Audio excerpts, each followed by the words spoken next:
Hello everyone. Welcome back to another interesting session of the Analyst. Today we are going to comprehensively discuss 7 articles under 2 sections. These articles have been taken from the Indian Express and the Hindu. In section A, we will analyze 2 articles in depth. First article deals with the topic of India becoming a developed nation by 2047. What are the characteristics of any developed country and India's current standing? What are the major roadblocks in this path for India and the way forward on the same?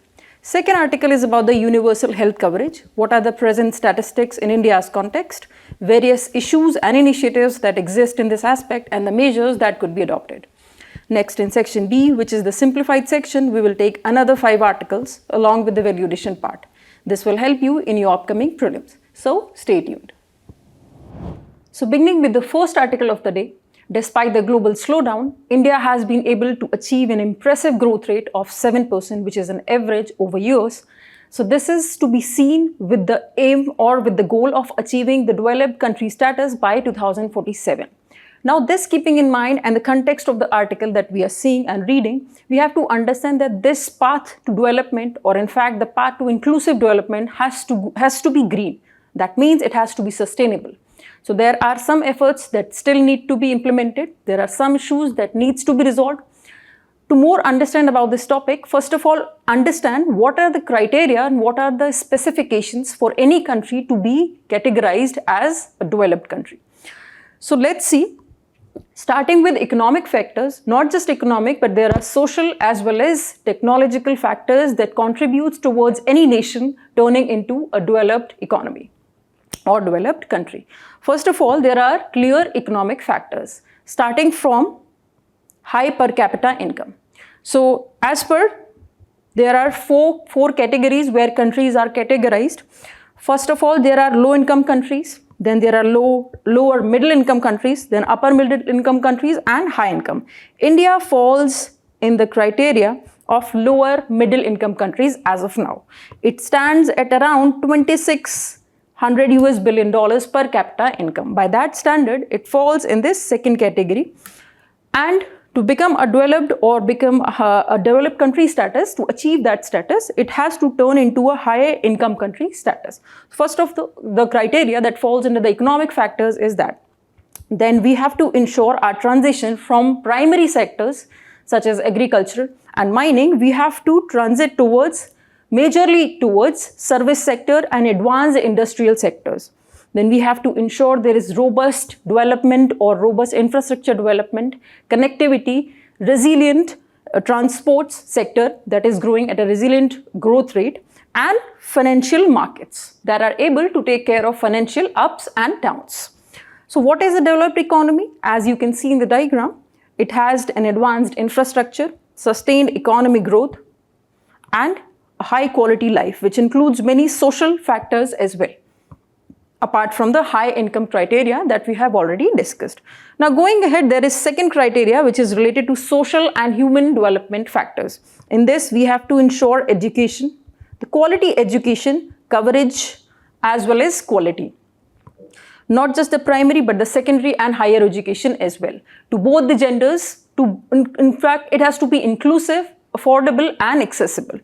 Then quality healthcare, it remains affordable again to rural and remote areas, low infant mortality, low maternal mortality rate, and high life expectancy rates.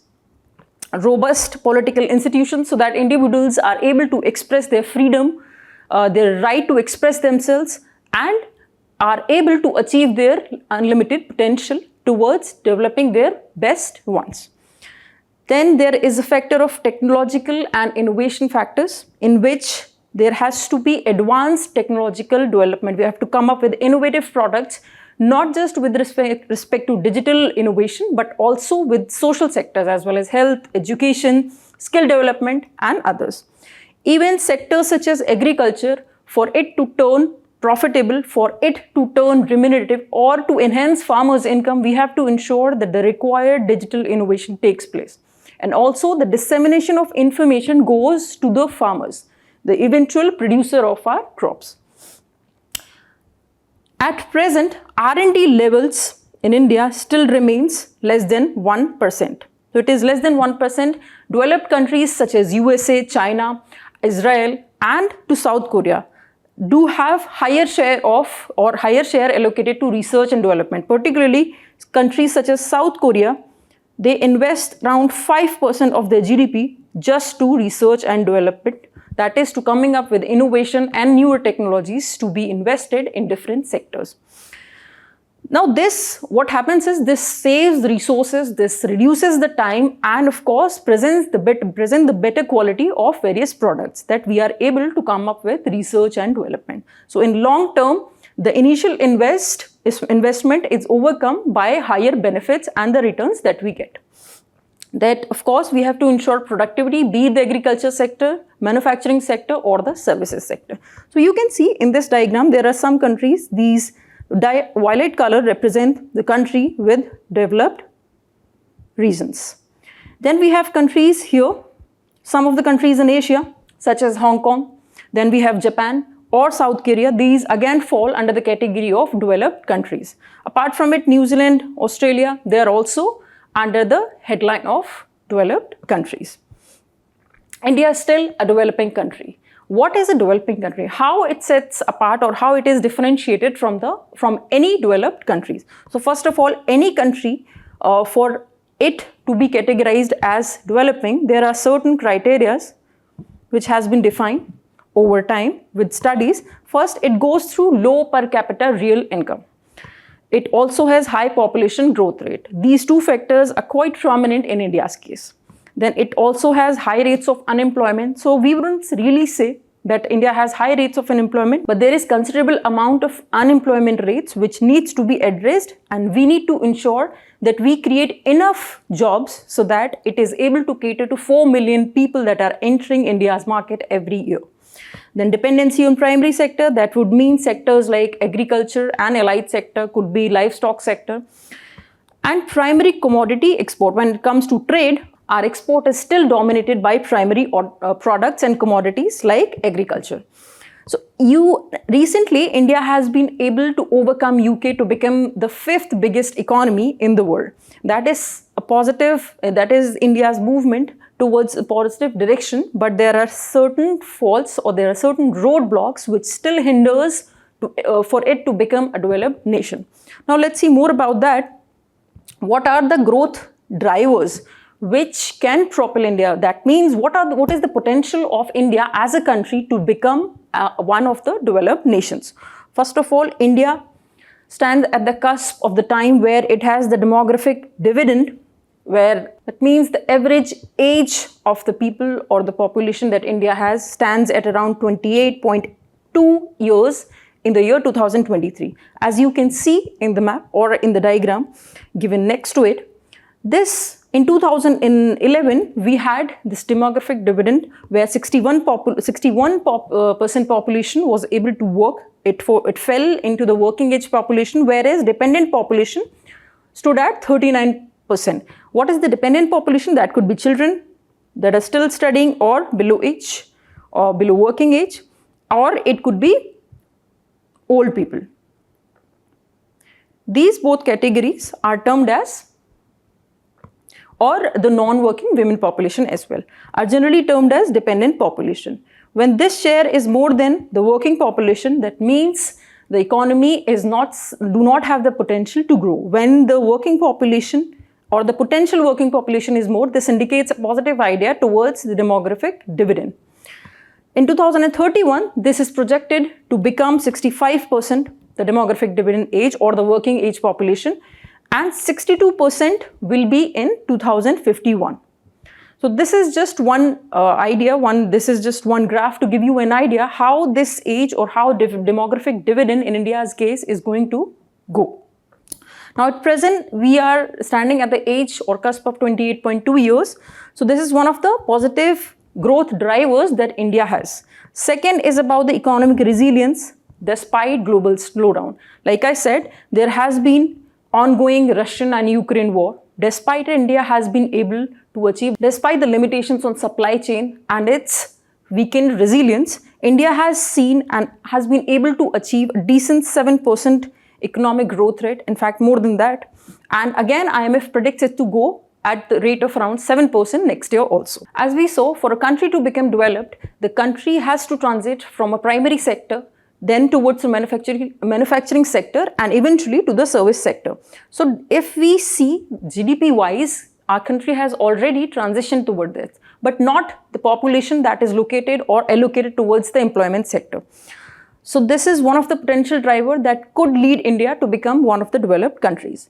Then as coming down to the infrastructure development, which is one of the basic criteria for any country to develop, to become a developed country, India has been successful in launching National Infrastructure Pipeline, that is Prime Minister Gati Shakti Plan, whereby we will develop certain economic as well as social infrastructure, not just limited to establishing connectivity and transportation sector, be it the railways, roadways or the airlines, but also our social sectors such as health, education, skill development and others.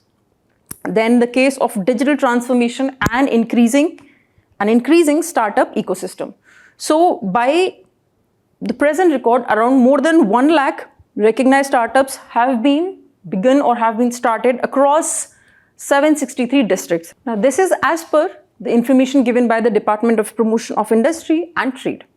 So this was about what are the major growth drivers that could prove to be significant drivers towards India becoming a developed nation by 2047. Now there are certain roadblocks also, certain challenges, certain obstacles that India faces as a nation before achieving or acquiring a developed country status. First is, we have seen this growth, of course, the decent range and rate of growth that we have seen over years, but it remains jobless. That means that not enough number of jobs are being created to cater the 4 million population which is entering to the job market every year. Secondly, agriculture sector, which is one of the sectors of economy, which is the primary sector, it has around 44 to 45% population that is employed by this sector. However, it contributes to around 15 to 16% of GDP.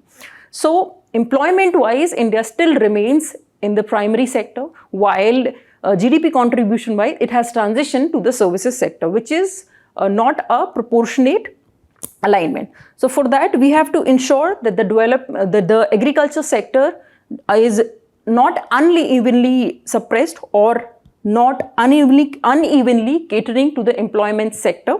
That means the case of underemployment or the seasonal employment or the disguised employment which exists in case of agriculture has to be sorted, and more workforce has to be transitioned to service sector. That could be done probably by increasing their employability or giving them required skill sectors.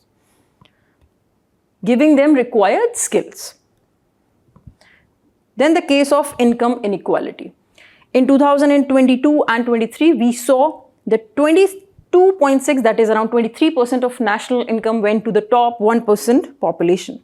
This tells about the basic necessities, basic facilities, which is still not given to the weakened and marginalized populations of this country. This indicates of not an inclusive and sustainable development, but this indicates and reeks of income inequality. Then we have shortage of skilled workers. So not having just the provision or just the thought of converting the population towards service sector is not going to be easy. We have to ensure that proper vocational training, proper skill development also happen. For that, schemes like Pradhan Mantri Kaushal Vikas Yojana have been employed, but it has not turned into the required achievements that we had targeted. We have also launched National Education Policy 2020, which also talks about important steps such as vocational training, apprenticeship and skill development. Then Indian Skill Report 2021, it said that half of the India's graduates, which means our population or the students coming out after completing their higher education, are still not employable. That means education and literacy is not enough. It has to be qualitative in nature as well. Then there is a case of high public debt. Now, when we say high public debt, it means around 82% of it ranges to the extent of 82% of our GDP. What that means? That means is now the higher interest rate would be given to the people from the government side. People will buy that, and they will not go towards private sector, and that will result in private sector investment, which is driven by at least a marginal profit range. So that means a huge portion of the investment that could have arrived in different sectors is again avoided because the public debt still looms large.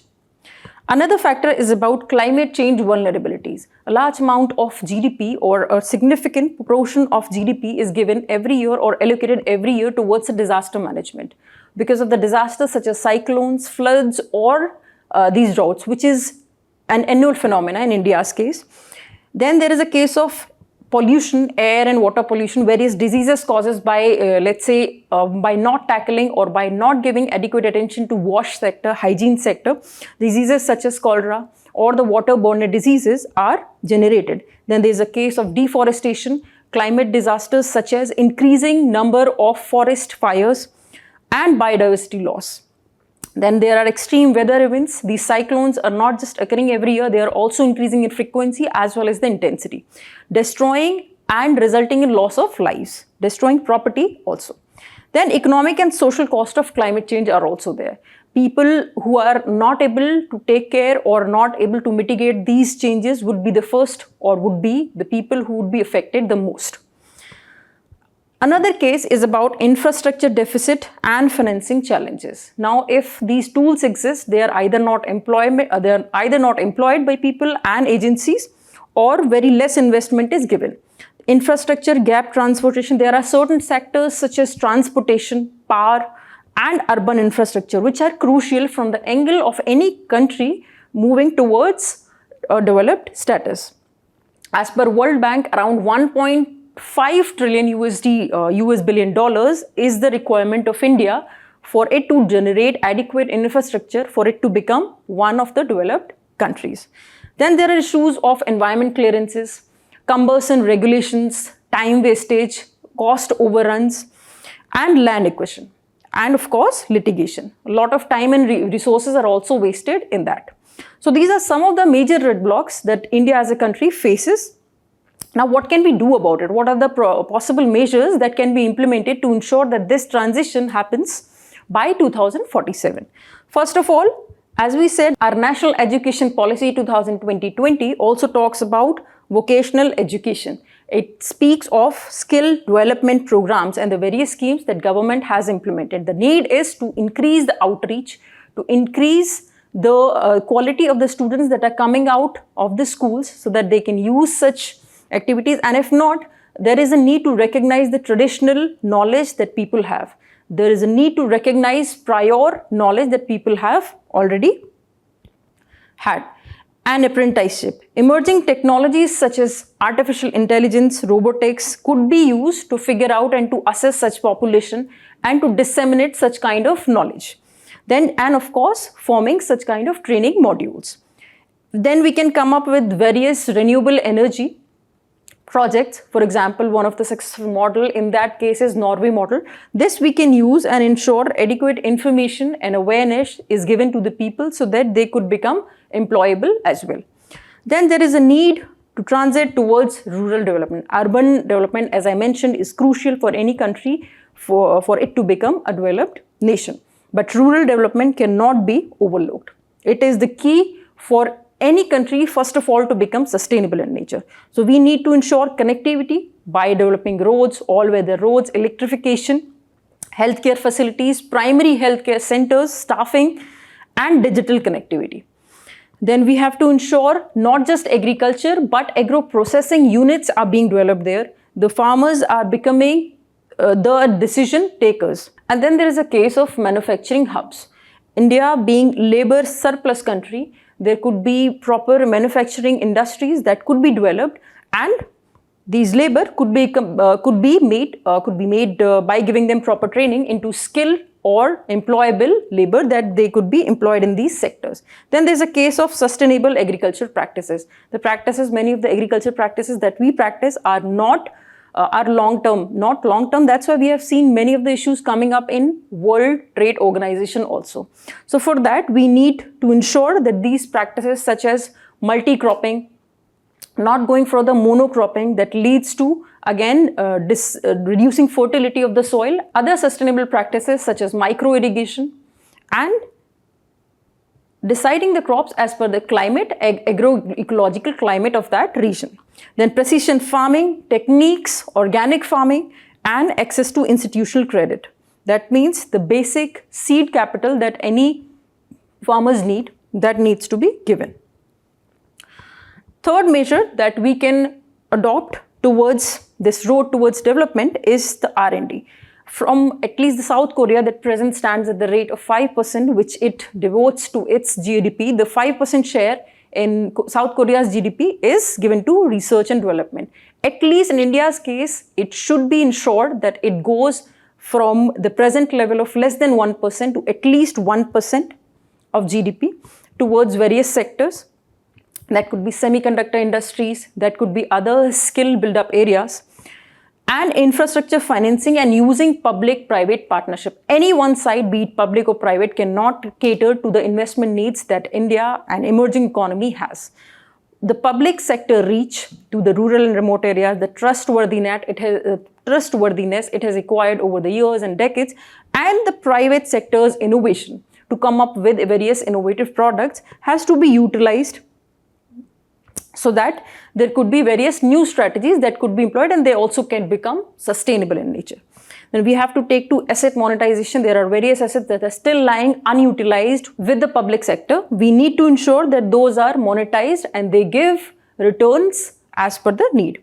Then securitization of infrastructure assets also need to be considered. Then there is a need to ensure affordable, accessible healthcare. We need to ensure that the share of GDP towards it goes up till at least 2.5% from the present 1.9%, and the proper attention is given to preventive healthcare, catering to lifestyle diseases such as non-communicable diseases. It could be diabetes, it could be cancers or cardiovascular diseases. Then initiatives such as telemedicine, digital initiatives such as e-health initiatives has to be used to cover these rural and remote areas. Then the point of blue economy, development of coastal areas, making them sustainable, marine tourism, all these sectors has to be explored. MSME as a successful sector, as a sector that employs surplus labor, which is labor intensive, has to be used. This was also recommended by Economic Survey. Then we need to develop other green collar jobs which are sustainable, which are green in nature, such as waste management as well as various renewable energy sectors initiatives. So these are some of the measures that we can think of when we talk about a road towards development or a country like India becoming a developed nation. Now the time for the question: evaluate the potential of India to achieve developed country status, discuss the key challenges and opportunities that could influence India's road to development. So the second article of the day is about the universal health coverage. So this article talks about covering all the basic services, basic health services that our population needs. And it talks about how, despite various initiatives that India has taken and various global efforts that India has supported, still India, only 41% of the households has this health insurance. And half of them still avoid going to these government facilities. Why? Because they fear and they avoid poor care quality. Now let's read more about this sector. What are the prominent issues and how can we address them? So first of all, in healthcare sector as a whole, we see India, this sector itself, the industry, healthcare sector industry stands at around $372 billion. That is as per 2023 estimates. It employs around 7.5 million people. So it has a huge potential when it comes to employment and the investment as a sector. Various innovations, various sub-segments it has, like telemedicine, health technology coming up with new medicines, new revolution, new instruments, and of course, medical tourism as well. Then we see that currently India's doctor to population ratio stands at around 1 to 854. That means for one doctor caters to around 854 people. It includes both Ayush doctors as well as allopathic doctors. Not just allopathic ones, but both doctors. This ratio talks about both. So third is foreign investment in drugs and pharmaceuticals. we have seen that around $23 billion in US dollars, around in 2024, we have seen this kind of investment in this industry, talking and speaking volume about the potential that this sector has. Be it comes to the domestic usage as well as catering to the health demands, also catering to the exports that the world needs. And the fourth, medical tourism. This subsector under the health sector and healthcare sector is specifically stands at around $8 billion US dollars in 2024. And it is projected and it is predicted to go around 14.31 billion US dollars by the year 2029. So this is some of the statistics that gives you an idea about the healthcare sector at present. Now see, what is a universal health coverage? So as the term goes, it covers universally almost all of the diseases and it covers all of the people in a country. And it caters to their demands given the condition that they are not suffering financially. That means there is no financial hardship. This unique feature is what that defines universal health coverage.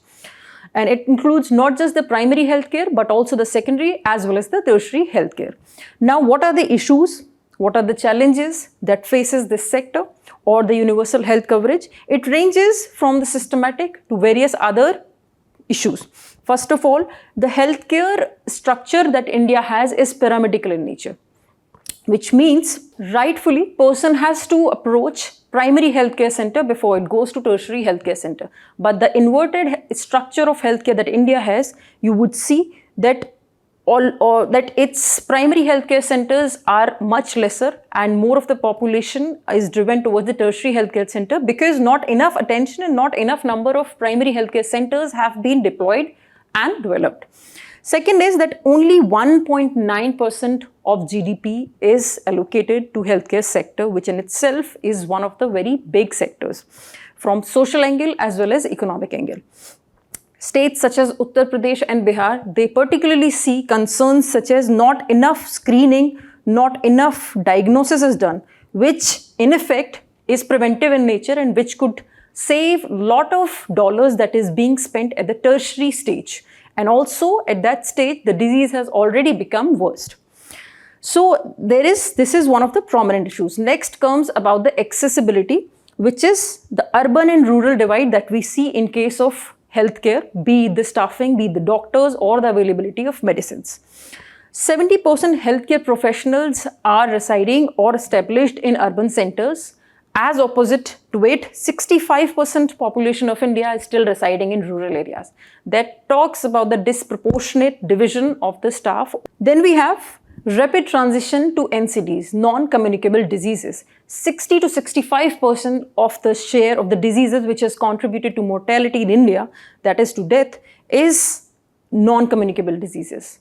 That could mean lifestyle diseases, and the reasons such as air pollution in itself has led to 2 million deaths. Whereas if we talk about the water availability that could cause water diseases, waterborne diseases, 40% of rural households still lack basic access to safe drinking water. These are the primary reasons why we see the share or the huge share and the more share of non-communicable diseases contributing to these deaths. Then we have poor health insurance penetration. India's 95% population, almost 95% of the people in India still are out of the insurance coverage. They lack health, and 73% of them still lack health coverage.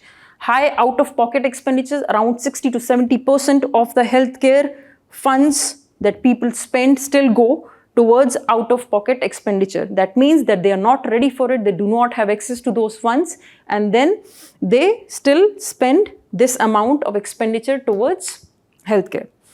Then there is a low focus of preventive healthcare. As I said, the preventive healthcare which talks about, which includes factors such as immunization, screening, diagnosis at the early stage, and lifestyle interventions, being cautious of what you're eating, be cautious of how you're leading your lifestyle, not diverting towards the sedentary lifestyle, and movements such as in the campaigns. And when we talk about another aspect in this dimension is that various campaigns have been launched from time to time, such as Fit India campaign or Poshan Abhiyan, talking about the nutritional requirement that people and any child has, but it has lacked enough dissemination of information. It has it has failed to provide enough information. It has not reached these rural and remote areas. That's why we have seen limited results. Then there is limited use of technology and digital health. So Ayushman Bharat Digital Mission has led to digitize these health records, digitizing these documentation of the staffs and the doctors that are available. However, the digital penetration is still low in rural areas. There is still a case of digital illiteracy. So these are the prominent issues that we are facing as we are talking about universal health coverage. Then let's see what are the healthcare initiatives that India has already launched. Not to say that India has not done enough, but however, we have not seen the outcomes and we have not been able to achieve what are the outputs or the achievements that we set to achieve in the first place. So first of all, we talk about National Health Mission and Ayushman Bharat scheme, which is one of those comprehensive schemes that we have. We also have Swachh Bharat Mission Abhiyan. We are in this mission we have seen we have undertaken active campaigns, increased the awareness of the people, not just in urban areas but also in rural areas. Now people are more aware about maintaining the cleanliness in their surroundings. Then we also have Pradhan Mantri Matru Vandan Yojana and Janani Suraksha Yojana. These two schemes talk about taking care of the motherly needs and the newborn baby. Then we have two schemes or more such schemes targeting specific non-communicable disease, which is National AIDS Control Program. We also have another scheme, National Tobacco Control Program. Then we have Rashtriya Swasth Bima Yojana, which is again one of the insurance scheme that is there, which has certain limitations and people can register into it, but again it has not been able to reach these rural and remote areas and large populations still stay outside of it. We have another integrated child development services catering to many demands of children and immunization programs, universal immunization program and Mission Indradhanush, which then we also have mental health programs. So this aspect, not just the physical health, but mental health program has also been addressed. It has been given enough attention when we have launched various schemes about it. Of course, they have had limitation when it comes to achieving their target. However, the intention has been positive. Now let's see whatever the limitations and loopholes these schemes have, what else can we do so as to ensure that this universal health coverage happens in entirety. First of all, let's begin with public health expenditure. We have to ensure that at least 2.5% of GDP is allocated towards this sector, towards public sector. And we can use, there is one beverage model which is deployed in UK. It is also deployed in some of the Nordic countries. What is it based on? It is based on covering people with insurance, health insurance, and that the money is taken out of the taxpayers' money. Then we have another model which is known as Bismarck model, which is currently being deployed in France and Japan. It works on the contributions from employee and employer both. So these are two prominent models that we can use. Then there is a case of ensuring and improving primary healthcare centers as well as the quality of it. We have to ensure the Ayushman Arogya Mandir, which are the institutes which have been developed under Ayushman Bharat to cater to primary healthcare initiatives. They are updated and they are operating. Then we have to take care of non-communicable diseases by pursuing active life, by pursuing conscious life and taking care of our eating habits as well. Then there is Rashtriya Swasth Bima Yojana. This can be used or emulated in other areas so as to cover all the sections of the population with different kind of healthcare products that could cater to their individual habits. Then there is Skill India initiatives. In that, we can ensure that healthcare specific training is given to certain human population or human resources such as nurses, midwives and the ASHA workers, which stay in these rural and remote areas, especially in tier 2 and tier 3 cities, where these human staffing could be used to cater to these primary healthcare centers and the initiatives. Then community health workers are also included and are also part of this Then Ayushman Bharat Digital Mission. We have successfully launched Ayushman Bharat Mission. This also have been launched, digital mission, but we need to ensure its coverage. We need to ensure that active telemedicine is being employed. The documentation of various health centers, of patients, and also telemanas, which caters to various mental issues that people may face. Then preventive healthcare has to be ensured. The initiatives of Ayush, which stands for Ayurveda. Then you have yoga, Unani, Siddha, and homeopathy. We need to ensure that preventive healthcare is taken seriously, so there is less need for curative healthcare. Then Swachh Bharat Mission 2, and of course, private-public partnerships, because we have to ensure that the success and the benefits that we have in both sectors are utilized rightly in right manner to come up with different product and innovation, and of course to make them sustainable in nature. Then research, we have to conduct research and indigenous innovations to come up with different traditional models. For example, during COVID-19 that we faced as a medical emergency, we saw that India successfully came up with one of the vaccines as Covaxin. Similar kind of innovations could be done to cater to other diseases as well. Then we have to strengthen regulatory mechanisms as well. So there is less corruption, and there is also complex regulations are reduced. It becomes easier to pursue healthcare route. For example, authorities such as National Pharmaceutical Pricing Authority, these could be again be in line with the needs of the time. For example, knee implants, cardiac stents, they have been deployed at a lesser rate and it has seen its success. Then we have to ensure One Health approach is also taken seriously. The effect of it we saw in the aftermath of COVID-19. So veterinary diseases as well healthcare approach or the biodiversity concern has to be integrated. The animal-man conflict, their habitat has to be taken concern, has to be actively involved while addressing and formulating these policies. So this was all about the universal health coverage. This is now the time is for your question. Means practice question. Try to answer this. Universal health coverage is essential for achieving equitable and inclusive development in India. Now discuss the challenges in achieving UHC and suggest measures to ensure quality as well as accessibility and affordability of healthcare for all. Moving to the simplified section, this article deals about the integrity of judiciary. So independence of judiciary is crucial for any democracy, that is without a doubt extremely crucial. However, the question of judicial integrity comes before judicial independence. The recent case of Delhi High Court's judge and the recent case of fire in the house, which exposed the cash stashed at his house, raises many concerns about the judicial integrity and the question about how they are brought into the system and they become part and parcel of the system. So more to read about it, let's go into the article which reads, where does this line between the independence and accountability remains? So accountability has maintained over years.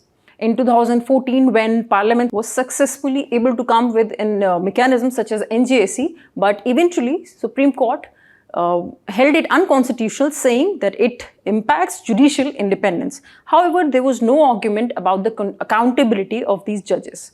This has to ensure that with great power comes greater responsibility. One has to be more responsible before assuming power.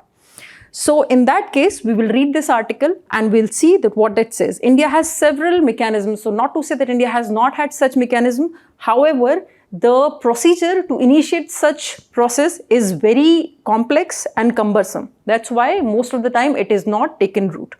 Then these are either barely utilized or other times they are not utilized, as in the present case that we can see.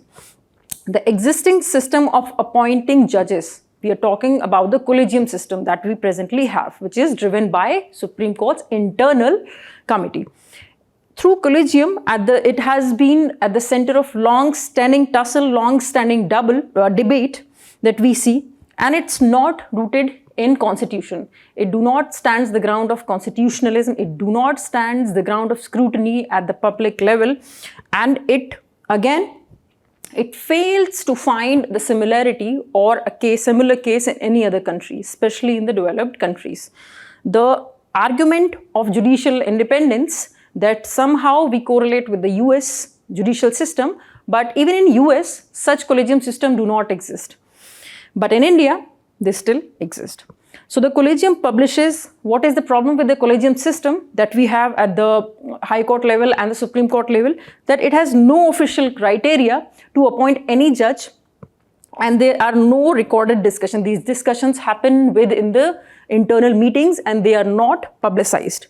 Public explanations are not given. Similarly, promotions or transfers are also done in an intransparent manner.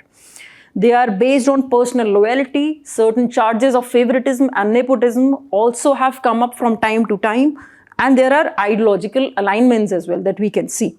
And internal politics rather than the actual merit which the judicial system itself stands for. Then a reform in 2015, like I mentioned, there was National Judicial Appointments Commission which was set up in 2014. It was set with an equal participation of executive as well as judicial system to ensure that there is an element of independence, judicial independence, which is mattered and which is balanced with judicial integrity as well. However, in 2015, it was again held unconstitutional and struck down by Supreme Court, saying that it hampered judicial independence. Then another debate is about the public disclosure of assets, which this case particularly highlights by members of judiciary. And under there is one law of Lokpal law, Lokpal and Lok Ayuktas Act 2013, in which these judges are duly covered. They do come under the criteria of public servants under this act. So while judges do disclose their assets, with such disclosures, unlike other public servants, they are not automatically available to the public. So what is the result? What is the benefit of such disclosure if they are not available for the public to gauge? Several countries has made this public disclosures of assets by judges. In the US, we can see a similar trend. Even in Europe, we have seen similar trend. They have accepted that publication of data of family members is mandated if asset declaration concerned proper public servants, which included person elected to office of state officials and judges. The purpose is not to track wealth accumulation. Of course, the purpose is not track wealth accumulation, but also to determine issues such as conflict of interest. And judges have to be bigger-hearted, not too driven by the issues such as tracking wealth accumulation. They are one of the strongest pillar of democracy that we have. They are the upholder of justice. They are the upholder of transparency and accountability that we read about. But when it comes to their own conflict of interest, they are somehow proving to be inadequately driven or inadequately equipped. They themselves have not been able to come up with such initiatives. Then members of judiciary continue to resist these public disclosure for reasons that remain inadequately justified. Their personal reasons given to privacy is not justified when it comes to people like judges who have all the right to disburse justice to any person in the country. Then they wield extraordinary powers. With this itself, with extraordinary powers that this argument has, they have the responsibility to demonstrate par excellence accountability and transparency. This incident must not serve as a reminder but a catalyst for implementing overdue judicial reforms. And now that this incident has happened, not just the disclosure of assets, not just the collegium system's deficiency needs to be fulfilled, but the bigger question of judicial reforms, which talks about vacancies, which talks about their holidays and the proper mechanism that they lack. And of course, the infrastructural inadequacies also. Everything needs to be addressed. Simultaneously, judicial appointment process demands transformation, transparent metrics for elevation. Proper criteria has to be developed when any judge is being transferred from one court to another, when any of the judges is being promoted on what criteria, and those meetings, at least the detailed part, has to be publicized for scrutiny. Reform must ultimately come from within the judiciary. If they have to defy or if they have to give argument about judicial independence, then they are the ones who are responsible for coming with adequate mechanism for themselves. At this juncture, people can see the weak transparency and accountability mechanism that judiciary has. There is no independence without integrity. Legal mechanisms that ensure probity do not threaten judicial autonomy, which judges time and again refers to. They in fact safeguard it. So that is the gist of this article. Now coming back to National Judicial Appointment Commission, like I said, it was formed, it was composed in 2014. However, this was held unconstitutional in 2015. So it composition by composition wise, it has Chief Justice of India, who was the ex-officio chairperson, and 2 senior most judges from the Supreme Court as ex-officio members. Apart from it, there were 3 executive members, of whom Union Minister of Law and Justice functioned as in one of the ex-officio members, and 2 eminent members were to be nominated by a committee comprising Prime Minister, Chief Justice of India, and Leader of Opposition in the Lok Sabha. So this was more or less the composition of this committee. This could be a possible recommendation in future also if you are tackling to this judicial reforms issue. Now coming to the next article, which is about one of the mineral and resource that we read. We have also read this prominent mineral in our histories going back to Indus Valley civilization. The name is Lapis Lazuli, Earth's best blues. So let's read more about this. It is a vividly blue rock, as you can see in the image itself. Sometimes there are streaks of gold. Now why they have particular colors, why there are certain streaks in them, why they are dark or light, though we have to go back to the composition of this mineral. It has been, again, it has been used as a semi-precious gemstone. There is a presence of unusual mineral called lazurite, which is 25 to 40% of its composition, which gives its particular and specific blueness. And again, blueness in it depends on the amount of the sulfur present in it, and the presence of calcite. If there is calcite is present, then blueness will be little bit dull. That means it will be light, and it can reduce the blueness if there is a presence of calcite. However, more sulfur means more blueness. While the golden sparkle comes from the presence of pyrites. So you can remember few things. They could be a question in your prelims. Pyrites means presence of gold lines or gold streaks.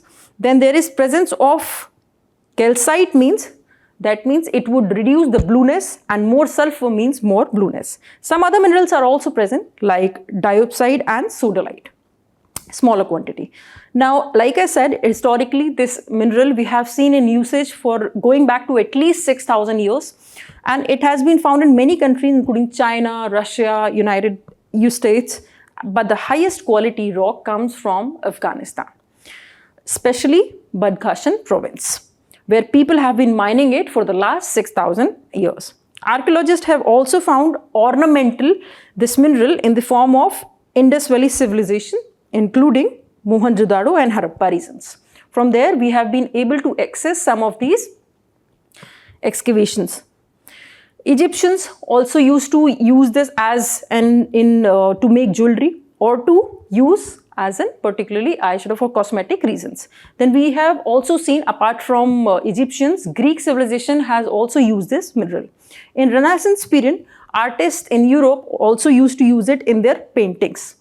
The rock, the Lapis Lazuli, name comes from 2 different languages. Lapis means stone, which is actually a Latin. Lazuli, which is a Persian word, stands for blue. So remember it, first word is stone, and this is Latin, while this is your Persian, which means blue in color. So this is the article, what we talk about. Now is the time for prelims based question on this information. Consider the following statements regarding Lapis Lazuli. So there are 4 statements, read them and try to answer it for your information. Another article, which is about Israel plans to declare 13th settlement in West Bank as independent. So we have been reading Israel and Palestine issue for quite a while now. We need to be aware and ensure that all these geopolitical locations such as West Bank, we have also read the names such as Hamas, and the name of Gaza Strip. So all these terms, let's see in the map. It will help you in solving some of those map-based questions. So this is West Bank. Here it is Israel. Then there is another country, Jordan. And you can see this is West Bank, and this is the location of Jerusalem on its western side. We have Gaza Strip. To show you in detail, you can see this Gaza Strip is here actually. this little bit of strip. Then we have rest of it is Israel, which is located here. This is the West Bank. If you want to see it in comparison of the magnitude of Israel, it lies here. We have countries such as Syria, Jordan, Egypt, as well as Saudi Arabia next to Israel here. Golan Heights, which is another prominent area that could be asked in your prelims, we have here. Then another country, Lebanon, also lies north to Israel. Then remember some of these seas, Dead Sea, lying next to West Bank. We have Mediterranean Sea on the west side of Israel, and we have Sea of Galilee. Please do not forget it. It could be asked in your prelims. So this was some map-based and geographical-based locations and information for you.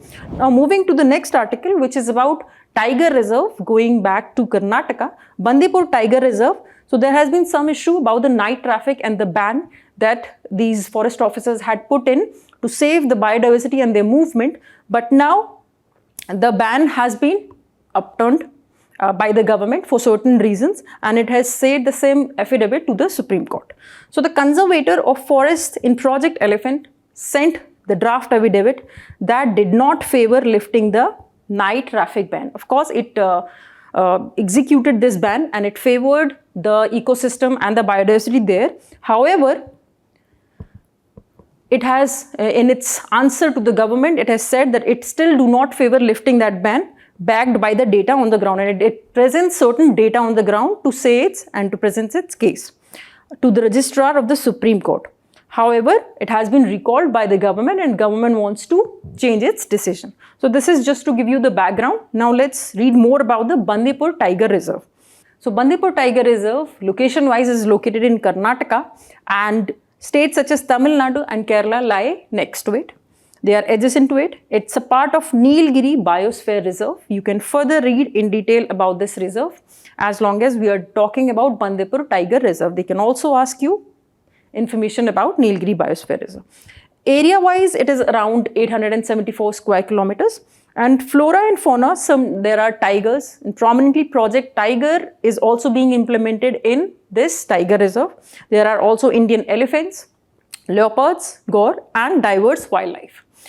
Like I said, there is Project Tiger. It focuses on anti-poaching and habitat restoration. So there are two prominent objectives of this mission while in this tiger reserve. One of them is anti-poaching activities to spread their information and habitat restoration of the biodiversity, including tigers there.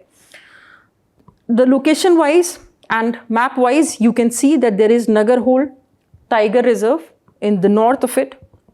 Then we have Bandipur Tiger Reserve that we are reading. We also have Mudumalai Tiger Reserve in south of it. There is Wayanad Wildlife Sanctuary again to west to it, and Nugu Wildlife Sanctuaries in the little bit of eastern direction. You can remember that Tamil Nadu, Kerala lies here.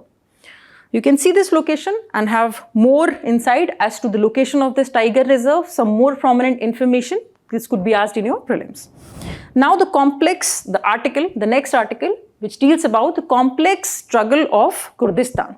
This term, how does this term come? What does it constitute? And let's read historically what has been the issue about it. So there are ethnic groups. It is the ethnic groups of Kurds. This is one of the ethnicity that we have in the areas of Turkey, Iran, Iraq, and similar areas. So this is an ethnic group native to, there are 5 countries, particularly Iran, Iraq, Turkey, Syria, and Armenia. Kurdistan, the claim is of this ethnic group is that there is a historical region of Kurdistan that spans across 5 of these countries, and they want their land for themselves. They want to carve out a separate nation. And this is not a new demand. This demand has been there going back before World War I, and they want to seek autonomy as well as independence. There is a historical ground, like I said, even before World War I, there was this argument and treaty in which happened in 1920, post World War I. This was proposed that a separate Kurdish state will be formed and these people will be given their own place, but it was never implemented, and from then the resentment started and the protest still has been ongoing. It has led to division of Kurds across different countries. So that's how they have been divided across 5 of these countries that formed as a result of World War I. Now, Kurdish nationalism, there have been movements such as Kurdistan Workers' Party. There are many others, but this is one of the prominent parties that is aiming and targeting the autonomy or independence, particularly in Turkey and Iraq, where the major area of this Kurdistan stands. So this was it. And now who and where are the Kurds? You can see in map, the orange area that you can see here, large portion of it lies in Turkey. Then we have of course in Iraq, Syria, we have in Iran as well, this portion, and of course Armenia. So these are the 5 prominent countries where this population or Kurds have been residing, and they are arguing for their separate and autonomous region and country. So this was all for today. I hope you liked this session. Thank you and all the best.